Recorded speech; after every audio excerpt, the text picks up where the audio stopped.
साईं की बात। बच्चे, एक पल में, एक ही क्षण में ना सब कुछ बदलने जा रहा है मेरे बच्चे। सब कुछ बदल जाएगा एक ही क्षण में, एक ही पल में। और तुम कहोगे कैसे बाबा? तो ऐसा होगा, ज़रूर होगा, और ये तुम खुद देखोगे। अभी से तुम्हें कुछ नहीं बताऊंगा। जिन चीज़ों से तुम ज़िंदगी में परेशान होना, जो चीज़ें तुम्हारी ज़िंदगी में परेशानी खड़ी कर रही हैं, एक पल में तुम्हें छुटकारा मिलेगा मेरे बच्चे। तुम्हारे जीवन में इतना बड़ा बदलाव आ जाएगा उस एक क्षण में, एक पल में ना, कि तुम सोच भी नहीं पाओगे। और ये सब कुछ होगा तुम्हारे भक्ति के कारण, तुम्हारे विश्वास के कारण, जो तुमने हमेशा मुझ पर बनाए रखा, जो तुमने हमेशा सबूरी दिखाई। तुमने कभी मुझे नहीं छोड़ा मेरे बच्चे। बहुत सारे लोग ऐसे थे तुम्हारे जीवन में जो चाहते थे कि तुम मुझे छोड़ दो। बहुत लोगों ने तुम्हें भड़काने की भी कोशिश की, यहाँ तक कि तुम्हारा पूरा परिवार भी मेरे खिलाफ था कि तुम मेरी पूजा क्यों करते हो। लेकिन तुमने मेरा हाथ कभी नहीं छोड़ा। तुमने छुपते छुपाते मेरी पूजा की, और आज तक तुम मेरी पूजा पाठ करते आ रहे हो। और देखो, अब मैं सब कुछ बदलने जा रहा हूँ। तुमने जो कुछ किया है ना मेरे लिए, जो कुछ भी किया है ना, उन सब का फल मैं तुम्हें देने जा रहा हूँ। और उसका परिणाम बहुत अच्छा होगा, बहुत सुनहरा होगा। तुम खुद देखोगे मेरे बच्चे, तुम खुद देखोगे। और आज जब सब कुछ होगा ना, तो वही परिवार तुम्हारे साथ मिलके ना मेरी पूजा करेगा। तुम देख लेना। और ऐसी ऐसी चीज़ें होंगी तुम्हारे जीवन में, तुम्हारे घर परिवार में, ऐसी ऐसी लीलाएं होंगी ना कि तुम खुद आश्चर्यचकित रह जाओगे कि कैसे और क्या हो रहा है। क्योंकि तुम्हारे दिन बहुत प्यारे आने वाले हैं, बहुत सुनहरे आने वाले हैं, और वो बहुत अच्छे होंगे, देखना। और तुम्हारे घर परिवार में से भी ना मेरे बहुत सारे बच्चे ऐसे होंगे जो मुझसे जुड़ जाएंगे, सिर्फ और सिर्फ तुम्हारे कारण। और मुझसे जोड़ना ना मेरे बच्चों को, ये बहुत बड़ी सेवा है, बहुत बड़ा पुण्य है मेरे बच्चे। अगर कोई मेरे बच्चों को मेरे मंदिर भी लेके आता है ना, तो उसका भी पुण्य उसे मिलता है। तो कोशिश किया करो मेरे बच्चे कि दुनिया में ना मेरे बच्चों को मुझसे जोड़ने की कोशिश करो। कोशिश करो कि मेरा नाम लोगों के कानों तक पहुँचे। जो भटक रहे हैं ना दुनिया में, जिन्हें कुछ नहीं पता, उन्हें मालूम पड़े कि दुनिया में ईश्वर है। जो नास्तिक बन के घूमते हैं ना, वो कम से कम धीरे धीरे आस्तिक बने। धीरे धीरे उन्हें लाने की कोशिश करो। और सुनो, आज तुम्हारे बाबा के ना पाँव में बहुत दर्द है मेरे बच्चे। हाँ, मुझे मालूम है कि तुम अब ये कहोगे कि बाबा आप तो बुढ़े हो गए हो, आपको कम दिखाई देता है, आपके शरीर में जान नहीं रहती। ऐसा कुछ है क्या? नहीं मेरे बच्चे, मैं सब कुछ संभाल रहा हूँ, तुम्हें भी संभाल रहा हूँ, इस दुनिया को भी संभालूंगा, सब कुछ करूँगा मैं। तुम्हारे बाबा अभी इतने बुढ़े नहीं हुए कि लड़खड़ा कर चलेंगे, ऐसा नहीं है मेरे बच्चे। बस हाँ, पैरों में दर्द इसलिए है क्योंकि मैं अपने बच्चों के पास जाता रहता हूँ। जो बच्चे मेरा इंतज़ार करते हैं ना, उनके पास मुझे पहुँचना होता है, और मैं भाग कर दौड़ कर जाता हूँ। इस वजह से मेरे पाँव में दर्द होता है। अगर हो सके तो मेरे पाँव को दबाना मेरे बच्चे, मेरे पाँव में बहुत दर्द है। और जब तुम मेरे पाँव को दबाओगे ना, तब तुम्हें एहसास होगा कि तुम एक मूर्ति के नहीं, तुम एक स्वरूप के नहीं, साक्षात अपने साईं के पाँव दबा रहे हो। तुम्हें ऐसा महसूस होगा, और ज़रूर ज़रूर होगा। तुम्हें एहसास करा ही दूंगा आज, तुम देख लेना। तुम बहुत एहसास मांगते हो ना, तुम्हें आज बहुत करीब से एहसास दूंगा अपना, बहुत करीब से। तुम्हें क्या लगता है, क्या मैं तुम्हारे आसपास नहीं होता? मैं तुम्हारे पास ही होता हूँ, सब कुछ सुनता हूँ। बल्कि तुम्हारे मन में जो नफ़रत आती है ना, कई लोगों के लिए जो बुरी चीज़ें भी आ जाती हैं, कभी कभी लालच भी उत्पन्न हो जाता है।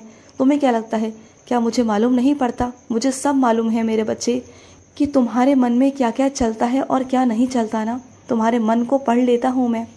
और सुनो, आज ना तुम साईं चरित्र का 37वां अध्याय का अध्ययन करना मेरे बच्चे। 37वां अध्याय तुम्हें पढ़ना है, और उस 37वें अध्याय से तुम्हें बहुत कुछ समझ में आएगा। बहुत कुछ चीज़ें ऐसी हैं जो तुम्हारी ज़िंदगी से जुड़ी हुई हैं मेरे बच्चे, और उस माध्यम से तुम्हारे जीवन में सुधार आएगा मेरे बच्चे, ज़रूर ज़रूर आएगा। और जब भी साईं चरित्र पढ़ने बैठो तो आराम से, इत्मीनान से करना, और जब भी समय अच्छा हो, खाली हो, तभी करना। एकांत में बैठकर पढ़ना, यानी कि तुम एकांत में बैठकर पढ़ोगे तभी शब्दों को समझ पाओगे ना, जो मैं तुम्हें समझाना चाह रहा हूँ। वरना जल्दी जल्दी कर लोगे, फिर कहोगे बाबा आपने क्या कहा था, मुझे समझ में नहीं आया, फिर वो बात होगी मेरे बच्चे। तो इसलिए कह रहा हूँ कि इत्मीनान से पढ़ना तुम्हें समझ में आएगा। तुम्हारे मन में बहुत सारे ऐसे सवाल हैं जिनका जवाब तुम्हें चाहिए।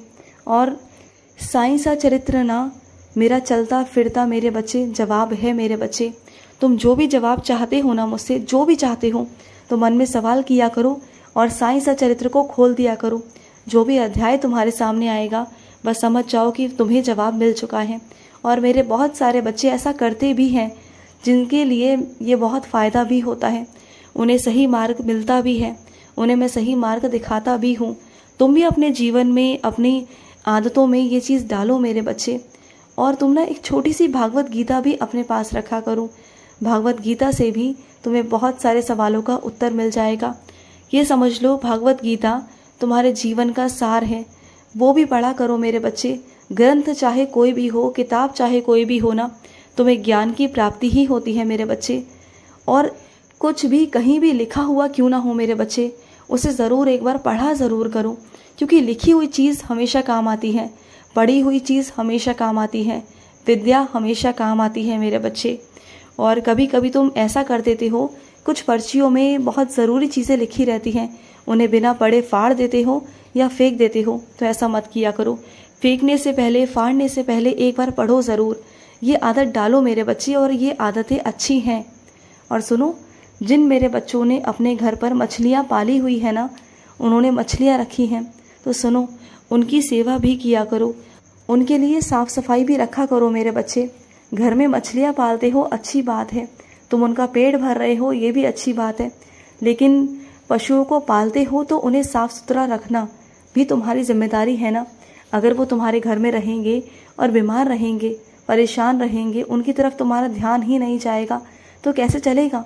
अगर तुम्हें पशु पालने का शौक़ है तो तुम ध्यान से पालो ना, उनकी भी उतनी ही चीज़ें करो, उतना तुम ध्यान लगाओ उनकी तरफ भी, जैसे तुम अपने बच्चों का रखते हो, जैसे अपने परिवार का रखते हो, उन पर भी ध्यान लगाओ।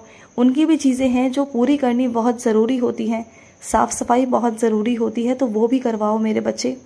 और सुनो, जो भी कुछ तुम्हें पंडित जी को देना है ना मेरे बच्चे, जो भी दक्षिणा स्वरूप तुम्हें पंडित जी को देना है, उनके द्वारा की गई तुम्हारे लिए पूजा, तुम्हारे परिवार के लिए पूजा, सुख शांति की पूजा, उसके लिए अगर तुम्हें कुछ देना है उनके हाथ में, तो तुम ना सीधे सीधे उनके हाथ में पैसे मत रखना, तुम किसी लिफाफे में डाल कर देना, क्योंकि वहाँ पर जितने लोग मौजूद होंगे ना, सबके नज़रों में तुम आओगे कि तुम कितने हो, क्या हो, तुम्हारी औकात को नापने की कोशिश करेंगे, चीज़ों को देखने की कोशिश करेंगे, जो मैं बिल्कुल नहीं चाहता। चाहे तुम बहुत ऊंचाइयों तक जा रहे हो या फिर तुम मध्यम में हो या फिर निम्न स्तर पर हो, मैं नहीं चाहता कि लोग तुम्हारे बारे में बातें करें। और शायद तुम भी नहीं चाहते ना, तुम भी दुनिया से दूर रहना चाहते हो, दुनिया की बातों से दूर रहना चाहते हो, तुम अपने आप को हमेशा गुप्त रखना चाहते हो ना, तो बस ऐसे ही करना, तुम लोगों की नज़रों से बचे रहोगे मेरे बच्चे, बिल्कुल बचे रहोगे। और सुनो, तुम्हारी घंटी जो है ना वो टूट गई है मेरे बच्चे, आरती वाली घंटी, उसे लेकर आओ मेरे बच्चे। बिना घंटी के ना आरती अच्छी नहीं लगती मुझे, जब भी तुम मेरी आरती गाते हो ना तो मुझे घंटी के बिना अच्छी नहीं लगती। तो तुम पहले घंटी लेकर आओ।